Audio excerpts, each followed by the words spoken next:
नमस्ते बच्चों। कल मैंने गए हुए काल में मैंने आपको पत्र लेखन की जानकारी दी थी। आज मैं आपसे एक बार पुनः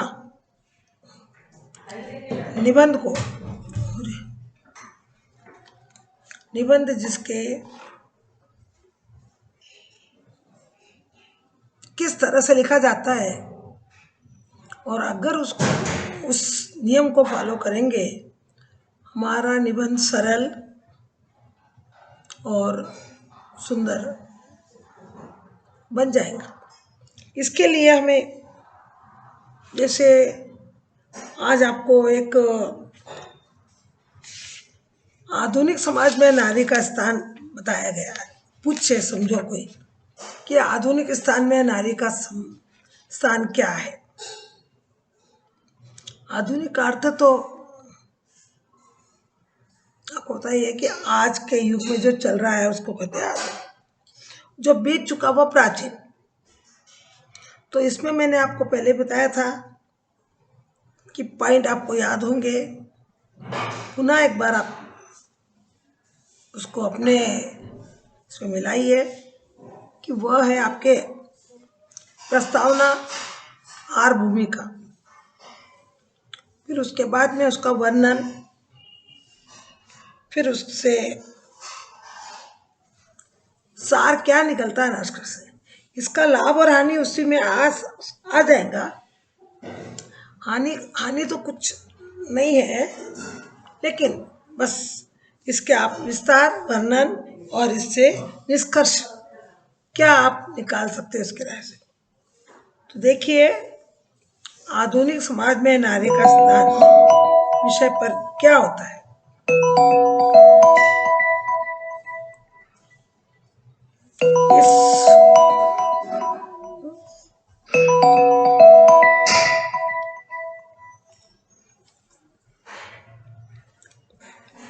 आधुनिक में अनेक बदलाव हुए हैं।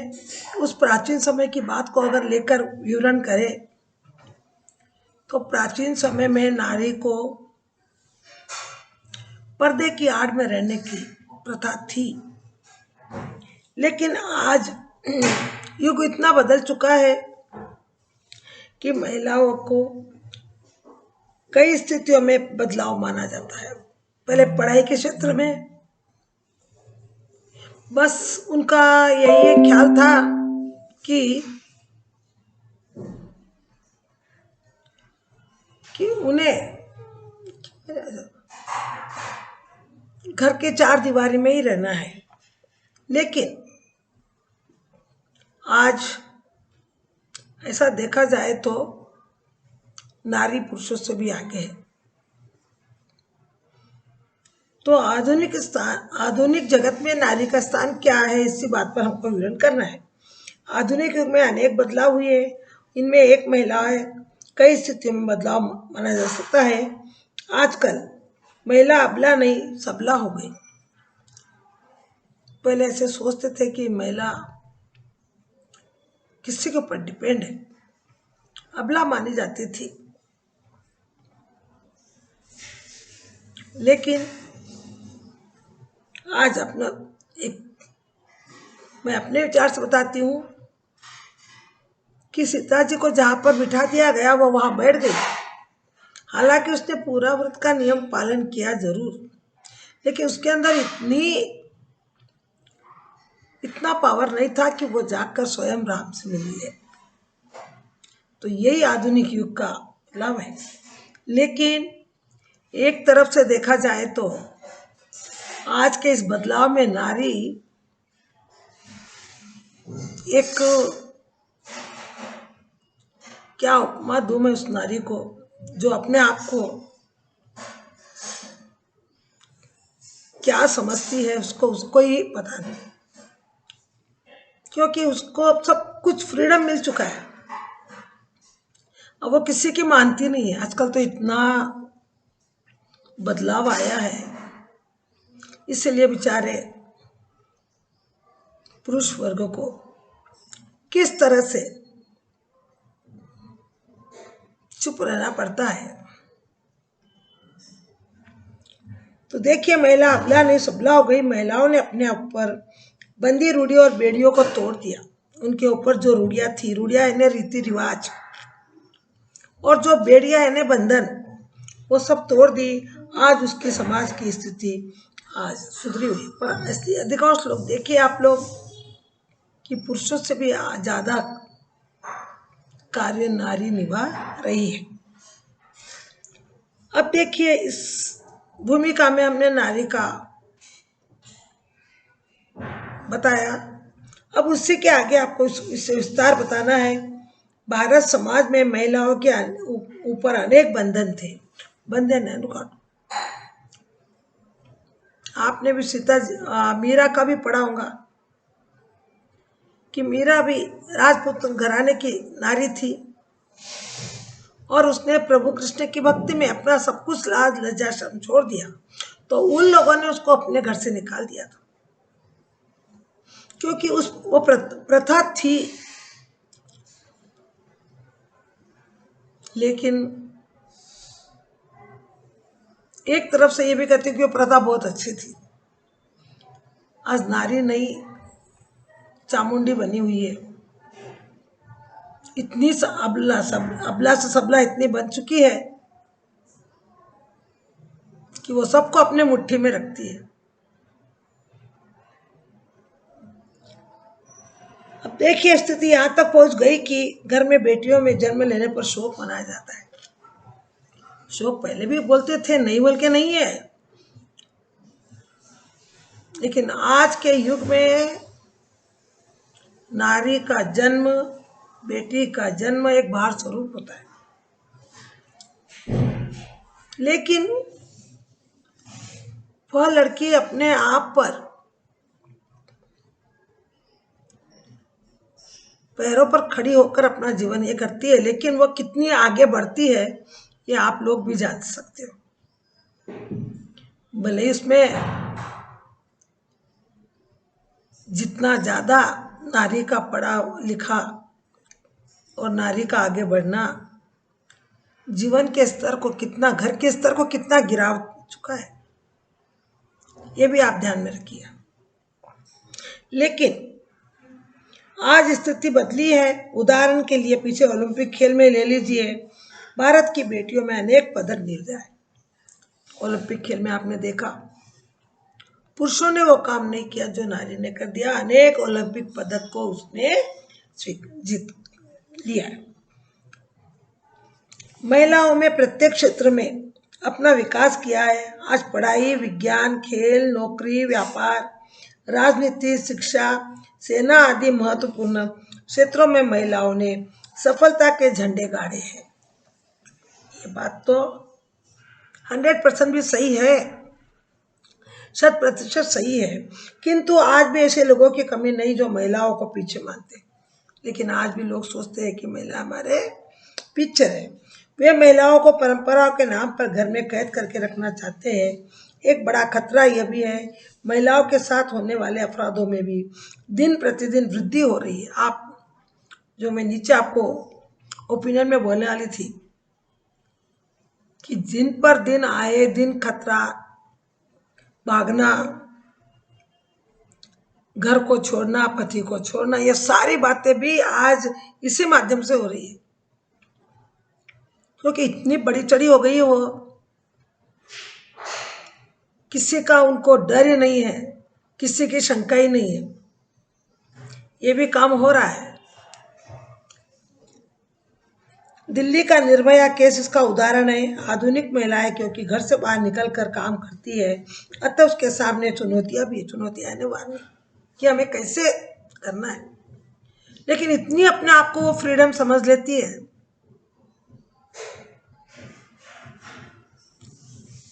वो सोचती है कि मेरे आगे कोई नहीं है, किसी को भी नहीं मानती वो। लेकिन एक दिन उसका अनर्थ भी होता है, ये भी याद रखना बच्चों।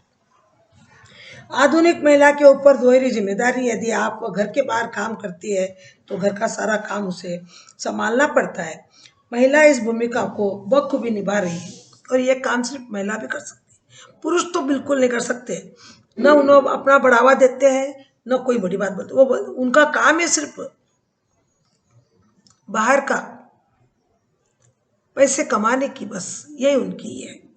घर और पैसा दोनों को वो समेट नहीं सकते, लेकिन नारी के अंदर वो क्षमता है कि वह दोहरी जिम्मेदारी को संभाल सकती है। महिला इस भूमिका को बखूबी निभा रही है, लेकिन इस स्थिति में सुधार करना हो, पुरुषों को भी इस संदर्भ में सोचना चाहिए। समाज का विकास तभी होगा जब हम महिलाओं के प्रति अपनी सोच में बदलाव करें। तो यहाँ पर दोनों की सोच बराबर हो रही है, एक दूसरे के प्रति सहानुभूति रखेंगे। वो सोचती है मैं बड़ी और वो सोचता है मैं बड़ा हूं, मेरे आगे कोई नहीं है, तो उनका घर कभी ठीक से नहीं चलेगा। इस बड़प्पन के आगे ही लोग अपने जीवन को खतरे में डाल रहे हैं। तो सोच में प्रति सोच में बदलाव करेंगे। नेपोलियन ने कहा तुम मुझे एक शिक्षित नारी दो तो मैं तुम्हें एक शिक्षित राष्ट्र दूंगा। ये बात देखो कि कितना महत्व बताया उसने। एक पढ़ी लिखी नारी अगर मुझे मिले तो मैं आपको एक राष्ट्र दूंगा। अतः यदि एक नई नारी शिक्षित हो जाए तो वह अपने बच्चों से लेकर पूरे परिवार को पढ़ाती है और आगे भी पढ़ाती है। अब इससे ये लाभ भी इसी में आ गया, आपको वर्णन और लाभ और हानि भी इसी में आ गई है, क्योंकि वो इतनी बड़ी चुड़िया इतनी बढ़ गई आगे कि किसी को कुछ समझती नहीं है। मैं सब कुछ कर लूंगी, ये माइंड उनके दिमाग में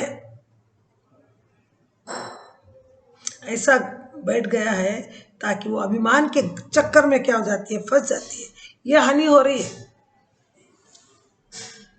दूसरा, अब इसका निष्कर्ष कैसे निकालना है। आधुनिक महिला तेजी के साथ उसका विकास कर रही है, उसके कारण समाज में महिलाओं की स्थिति बदली हुई है, वह देश का नाम रोशन कर रही है। अब देखिए, यहाँ पर मैं अपने विचार बताती हूँ आपको। आज की उस नारी के, अगर आज इस नारी को इतनी भी छूट मिल गई है तो उसको अपने पति बच्चों घर को देखने को भी समय नहीं, क्योंकि वह अपने उस किट्टी पार्टियों में, अपने उस दोस्त की इसमें इतनी संलग्न हो चुकी है कि घर के लोगों का उसके सामने कोई मायना नहीं। कर देती है काम, करना है बोलकर, दिलों से वो कुछ नहीं कर सकती। ये एक समस्या हमारे यहाँ पर हो रही है। तो हमें 100% ये कहना है कि नारी का स्थान ऊंचा है, कि नारी दोहरा काम कार्य कर सकती है, लेकिन उसके प्रति अगर उसके मन में अहम भाव आ जाए तो उसको कदापि उस घर की या उसके जीवन की उन्नति नहीं होती है। इसीलिए नारी को पूज्य मानना है, इन्हें आदरणीय मानना है, लेकिन कहाँ तक कि वह परिवार के साथ साथ देश का विकास में अपनी महत्वपूर्ण भूमिका निभा रही है। किंतु आज भी महिलाओं के विकास के लिए समाज को जागरूक होने की जरूरत। इसीलिए आज इस कथन के लिए हमारा ये कहना है कि समाज को, सरकार को समाज के महिलाओं के विकास के लिए ऐसे कदम उठाने चाहिए ताकि वो अपने दोहरे कार्य को पूरा कर सके। इस तरह से ये आपको आज के आधुनिक समाज में नारी का स्थान पुरुषों से भी ऊंचा माना गया है। इस माध्यम से आपका ये निबंध यहाँ पर खत्म होता है। अब सपोज आपको जैसे कोई आपका ये तो एक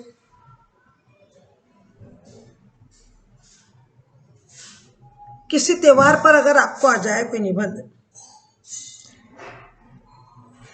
इसमें भी त्योहार भी दो तरह के होते हैं। कभी कभी बच्चों ने, मैंने बहुत बार देखा कि उनको त्योहार पर, राष्ट्रीय त्योहार पर लिखो निबंध, तो उन्होंने बस कोई दीपावली, दशहरा, उगादि आदि लिख दिए। क्योंकि आपको ये समझना है त्योहार भी दो प्रकार के होते हैं। एक धार्मिक त्यौहार और एक राष्ट्रीय त्यौहार। धार्मिक त्यौहार वो होता है जिससे किसी धर्म से संबंधित लेकर जुड़ी हुई वो कथा है, जैसे दशहरा, उगादि, संक्रांति, होली, रक्षाबंधन आदि आदि। तो आपको इसको कहते हैं धार्मिक त्यौहार। और अब राष्ट्रीय त्यौहार का अगर आपको आया क्वेश्चन और आपने इस त्योहारों के बारे में लिखा तो आपका पूरा के पूरा मार्क्स कट हो जाएगा। तो आपको इसमें लिखना है, अगर क्वेश्चन पेपर ध्यान से पढ़ना है, इसीलिए आपको 15 मिनट पहले क्वेश्चन पेपर दिया जाता है कि क्या क्वेश्चन है और क्वेश्चन में हमें क्या जवाब देना है। ये अगर आप बात नहीं करोगे, समझोगे नहीं और बस खाली लेके कलम लिखना शुरू कर दिए तो आपका क्वेश्चन पूरा लिखा हुआ गलत हो सकता है। यानी जो क्वेश्चन पूछा गया उसको नहीं दिया। इसलिए ध्यान रखना, ऐसे कोई भी चीज, ऐसे 2-3 तरह में, ऐसे खेल 2 प्रकार के हैं, त्योहार 2 प्रकार के हैं,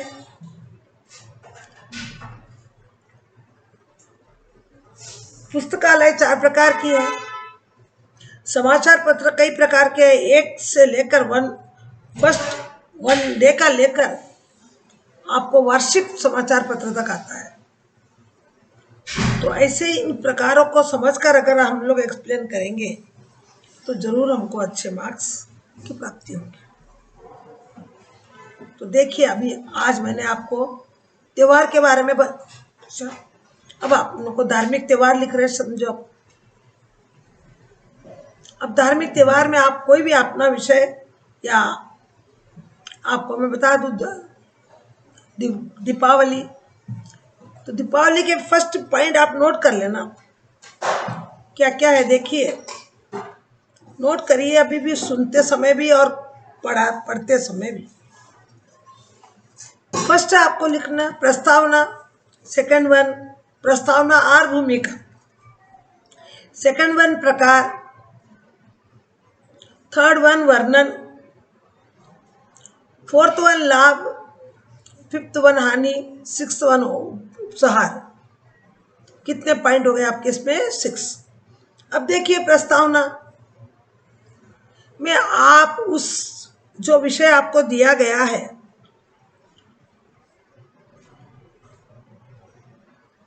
उस त्योहार बोले हैं तो त्योहार को एक्सप्लेन करना है। त्योहार 2 तरह के होते हैं बताना, एक धार्मिक और एक राष्ट्रीय।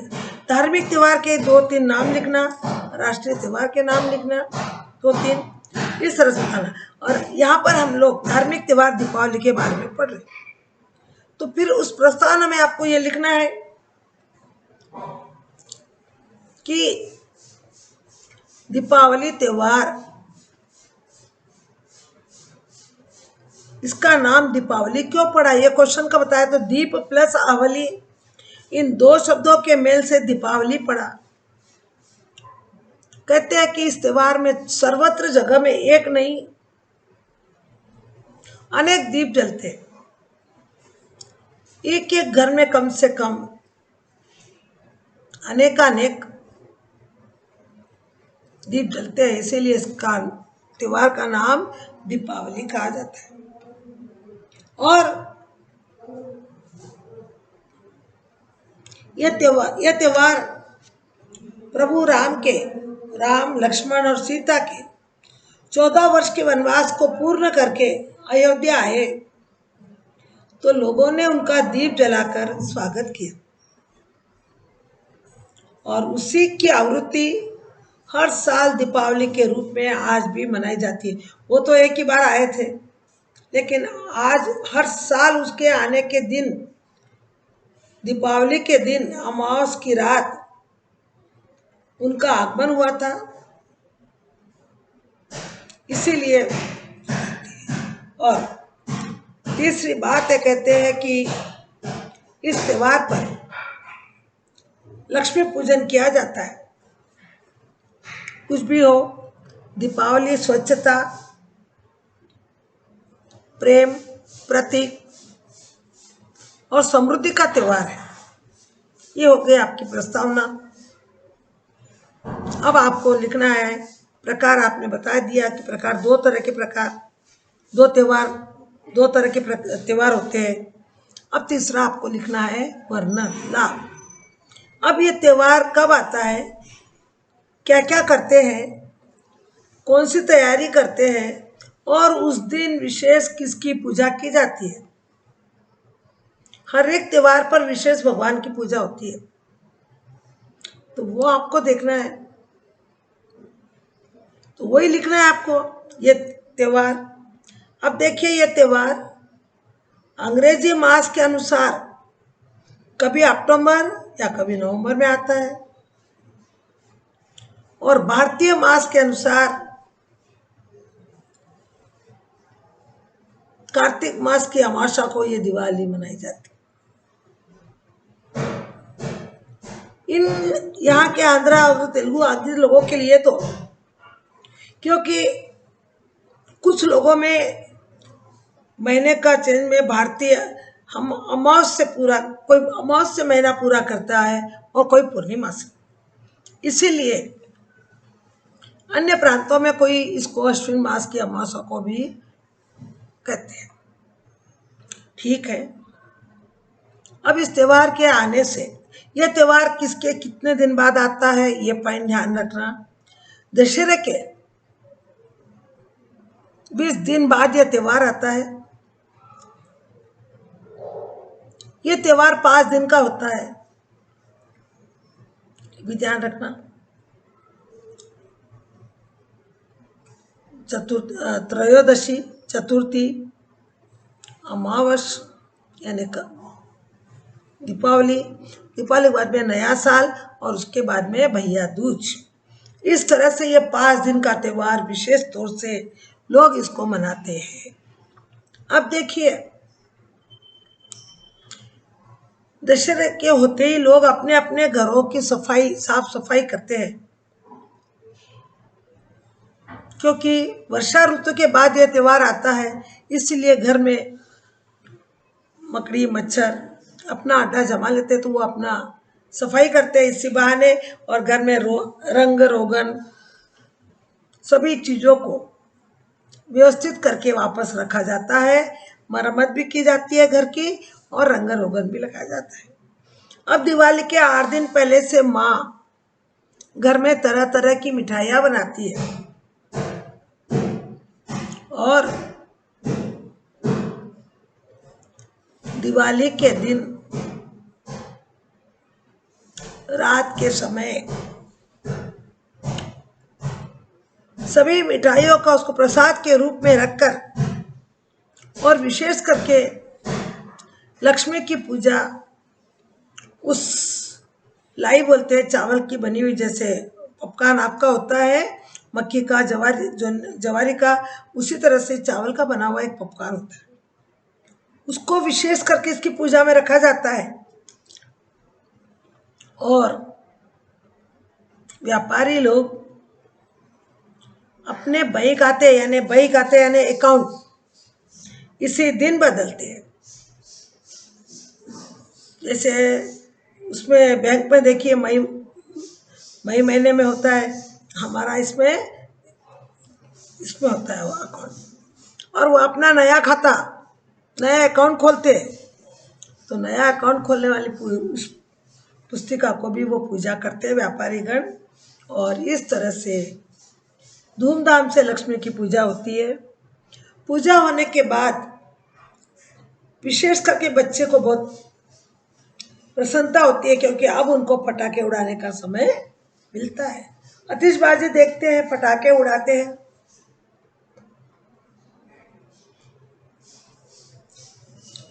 और पटाखे उड़ाने के बाद दूसरे दिन वो दिवाली की सबको शुभकामना करते हुए एक दूसरों को दिवाली की शुभकामना देते हैं, गले मिलते हुए मिठाई खाते हैं।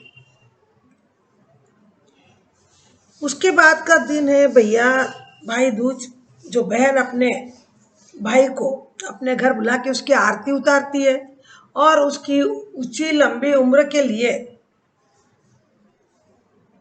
भगवान से प्रार्थना करती हूँ। इस तरह से दीपावली त्यौहार लक्ष्मी पूजन के साथ धूमधाम से मनाया जाता है।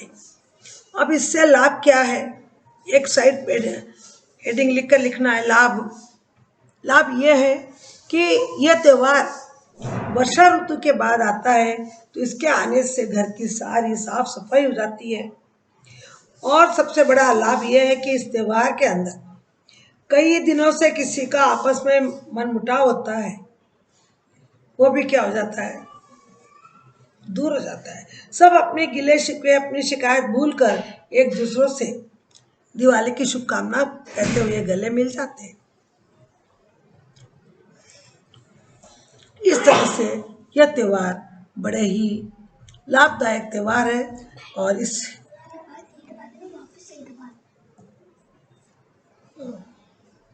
इस तरह से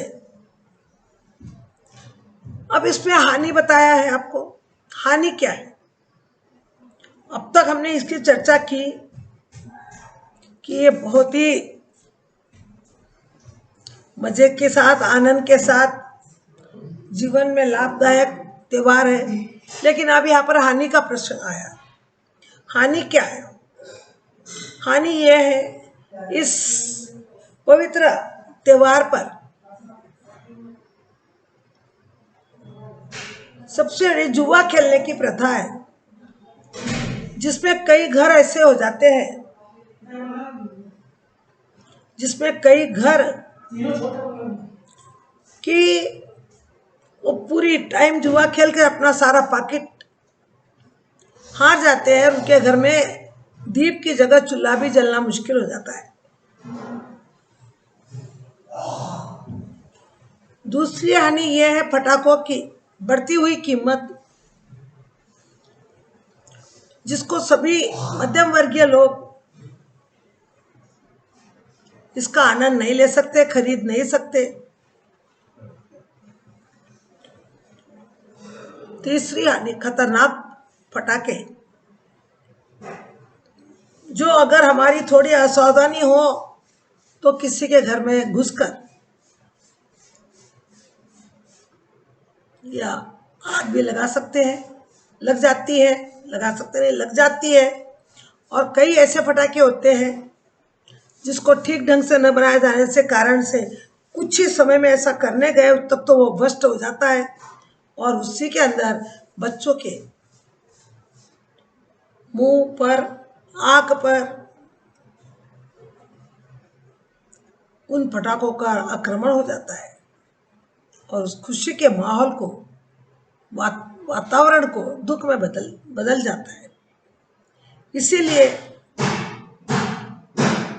हम ये सरकार से प्रार्थना करते हैं कि इस मंगलमय पवित्र त्यौहार के समय जो जुआ खेलने की प्रथा है और जो पटाखे बहुत कीमत लगा रहे हैं और कुछ लापरवाही से बना रहे हैं, तो उनकी और उनका विशेष ध्यान रहे, जुआ खेलने की प्रथा को बंद करा दे, बढ़ते हुए दामों का कम करा दे और ऐसे पटाखे बनाए ताकि जिससे किसी को कोई लग भी जाए तो भी इतनी हानि न हो जो आज हो रही है। घर के घर जल जाते हैं, बच्चों का मुंह पूरा जल जाता है, कपड़े पूरे जल जाते हैं। तो इसीलिए हमें और इस पटाखे को उड़ाते समय ये कंपलसरी आपका नियम बना लेना चाहिए कि आप सूती कपड़े पहने और ढीले ढाले कपड़े पहने, ताकि कोई घटना हो भी जाए तो भी आप उसको जल्दी से कंट्रोल में कर सकते हो। तो इस तरह से आपको यह निबंध, जिसके अंदर लाभ, हानि, प्रस्तावना, वर्णन, प्रकार सब कुछ आ गया। एक बात को ध्यान में रखो बस कि निबंध यानी क्या। पत्र तो आपका डिपेंड है उस क्वेश्चन के ऊपर, क्वेश्चन में क्या पूछा गया उसको अनुसार आपका पत्र बनेगा। लेकिन निबंध यानी क्या लिखना, कोई विषय दिया जाता है उस एक विषय का बारे में पूरी A to Z क्या करना है, हमको जानकारी देना है। ये क्या त्यौहार है, ये किसका त्यौहार है, ये कब आता है, इसको किस रूप में मनाया जाता है। जैसे इसका दिवाली बताए थे कि प्रभु राम के लक्ष्मण और सीता के आगमन से आने की खुशी में यह त्यौहार मनाया गया था, और कोई बात नहीं थी। आप लोग देखिए आपके घरों में भी, अगर आपसे घर में कोई विदेश से कोई आ जाए, आपके घर का परिवार का सदस्य आ जाए, तो आपके घर में खुशी का माहौल छा जाता है। तो 14 वर्ष का वनवास पूर्ण करके जब राम लक्ष्मण और सीता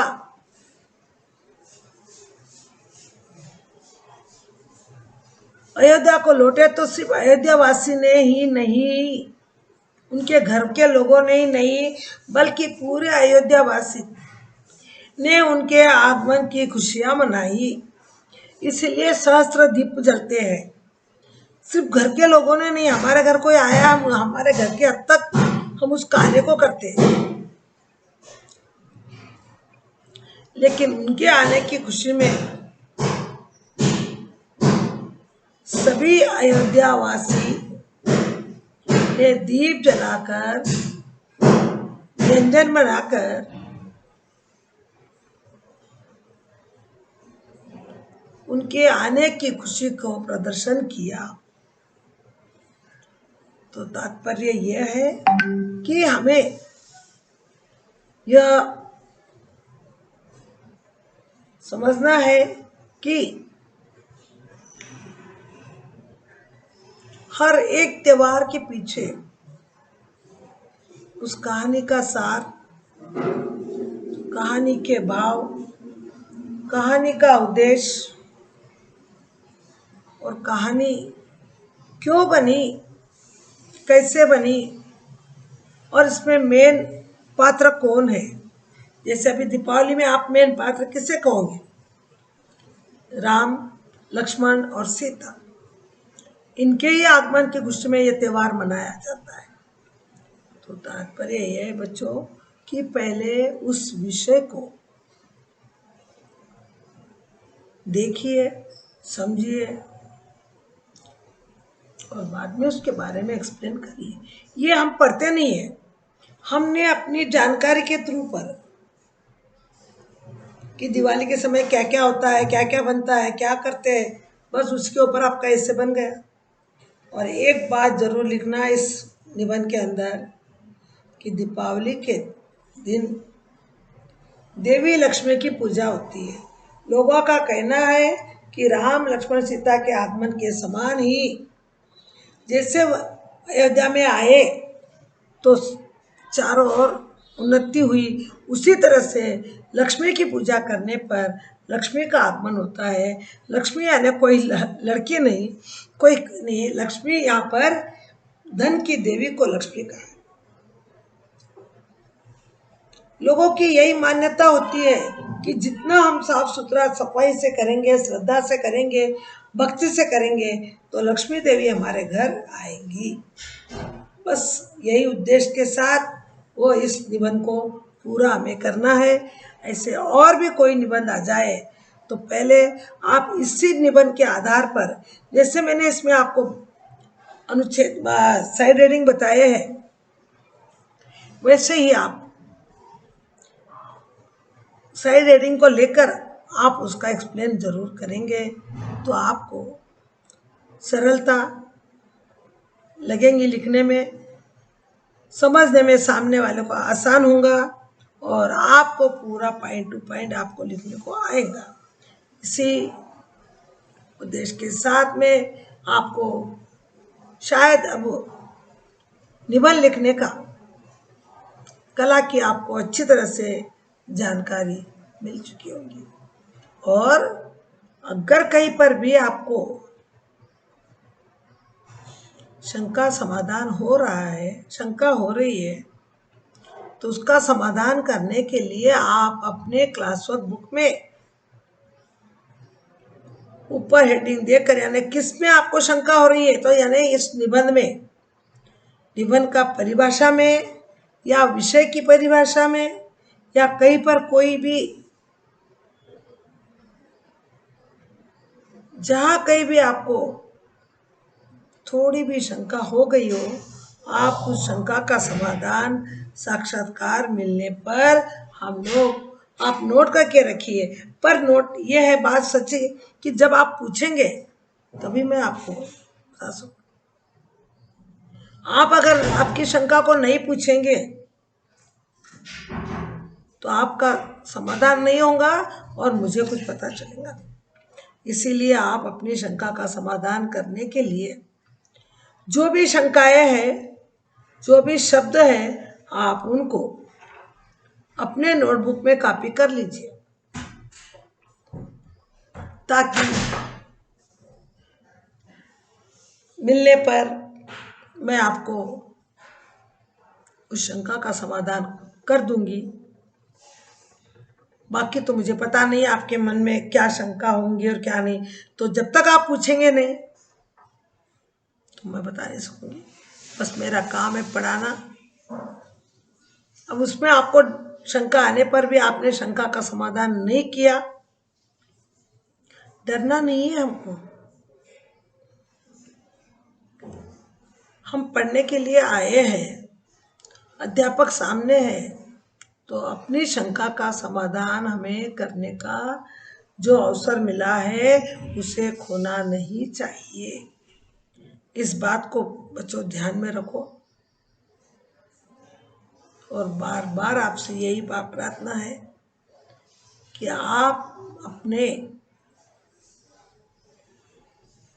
पढ़ाई के समय या आप स्वयं किसी प्रश्न को पढ़ रहे हो, कहीं पर कोई शब्द समझ में नहीं आया हो, कहीं पर इसका अर्थ समझ में नहीं आया हो, या आपने उसका कोई व्याकरण दृष्टि से उसका कोई अर्थ बनाया हो, तो अध्यापक जी ये सही है या गलत है बना के रखो मत। आपने जो बनाया उसका विवरण करो, टीचर के सम्मुख पूछो,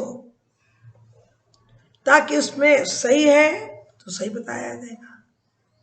और अगर कहीं पर भी कोई आपकी मिस्टेक हो चुकी है तो उसको भी दूर करने के लिए हम लोग रेडी रहेंगे। लेकिन अगर आप नहीं पूछेंगे, नहीं करेंगे तो हमें कुछ भी नहीं होता।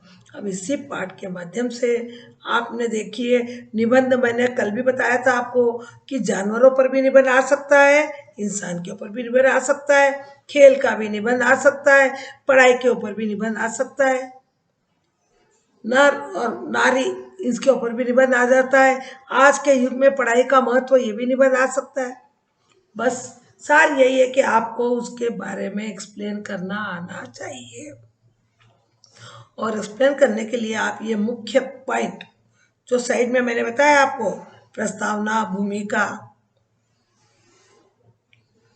लाभ, वर्णन, प्रकार, ये सबको आप ध्यान में रखते हुए आपका निबंध की तैयारी अपने दिमाग में रखिए, करिए।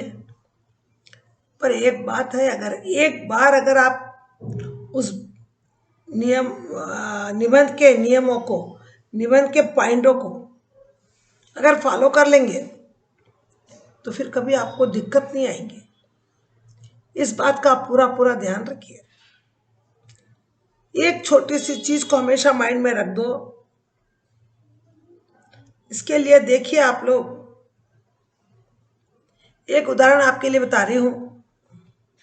एक सुई होती है, सुई इतनी छोटी होती है कहीं गिर गई तो पता नहीं चलती है। तो वैसे ही हमारा जीवन भी बहुत छोटा है, लेकिन इसको पकड़ के रखना है हमको। इन पॉइंटों को मैं बताई हुई पॉइंटों को आपको पकड़ना है, अपने माइंड में इन्हीं को रखना है। ये पॉइंट अगर आ गए तो आप एक्सप्लेन अपने आप कर सकेंगे। तो जैसे सुई का उदाहरण मैंने बताया आपको कि सुई छोटी है और उसमें धागा नहीं है और वो कहीं गिर गई तो मिलना मुश्किल हो जाता है। उसी तरह से हमारे जीवन को हम सुई मत बनाओ, सुई के अंदर वो धागा पुरो के रखो। यानी अपने विचारों में इस प्रश्नों का, इस समाधानों का, टीचर के बताए हुए चीज़ों का उसमें पिरो के रखो, उसमें लगा के रखो, तो वो सुई कहाँ नहीं गिरेंगी, और गिर भी गई तो वो आपको मिल जाएंगी।